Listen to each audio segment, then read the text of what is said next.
Okay, we're here today with BMW expert Daniel Bartle, here to tell us a few new things about his new BMW.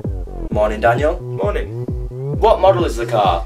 This is the 2012 BMW 3 Series, which is the 6th generation car, also known as the F30 in saloon form, which we have here. This particular car was built in May at BMW's Regensburg production plant, and we received it on June the 18th. And what can you tell me about the specifications on the car? Are there any defining features that set this model apart from previous models? Firstly, this 3 Series has a new 2.8i engine, which is also known as the N20, which in the UK especially is a huge option in its own right when buyers are looking for maximum efficiency and cost cutting in their cars, so they would normally go for the 318D, 320D or 320D Efficient Dynamics edition. Although these are great engines for the 3 Series, the 328i does stand out from the crowd with its distinctive twin-pipe exhaust and performance capabilities. Also, this is a luxury line, which is the top model available next to the M Sport. Some of the great optional extras on this car are within the visibility package, which contains adaptive bi-xenon headlights and high beam assistant.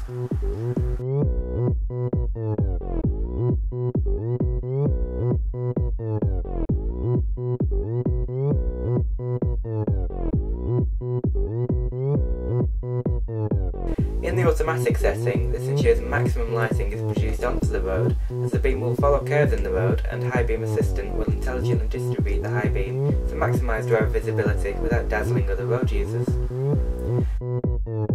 Another great optional extra that defines the F33 series from the previous models is the new 8-speed automatic transmission, which shifts seamlessly in the normal drive mode, but then transforms into a DCT quick shifter when the sport or manual function is enabled. In fact, it's so smooth, Rolls-Royce have ditched their old transmission in favour of this 8 HP from the ZF.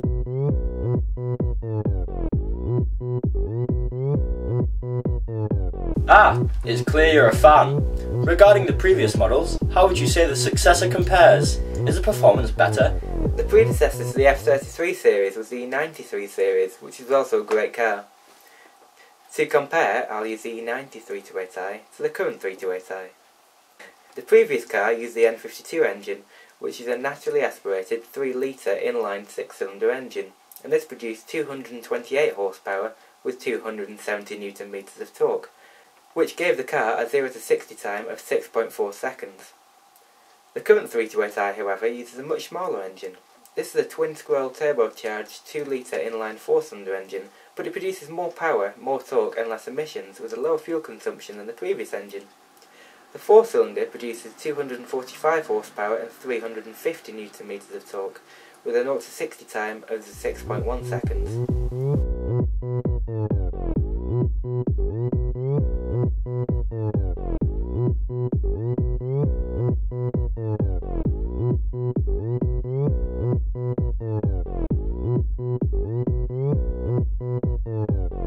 However, these are BMW's claims, and they aren't quite accurate. The F30 328i actually surpasses all of these performance figures significantly. Many owners and reviewers who have strapped their car to a dyno have achieved 240 to 250 horsepower at the wheel, which with a 15% drivetrain loss converts to 260 horsepower to 270 horsepower at the flywheel. This means in the real world, the 328i can achieve a 0 to 60 time in an impressive 5.4 to 5.6 seconds with the sport's automatic transmission.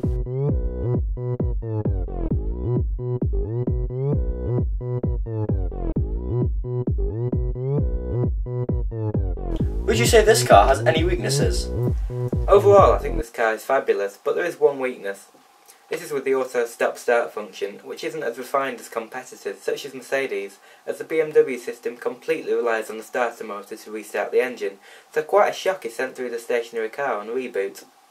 Also, it sometimes cuts the engine at inconvenient times, but this feature can be disabled by the driver at any time in the car, so it's not an enormous issue, although this is definitely a feature to improve on future BMWs.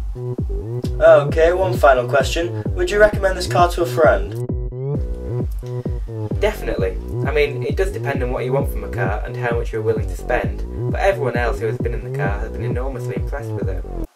Oh, well, thank you very much for your time, Daniel. Thank you.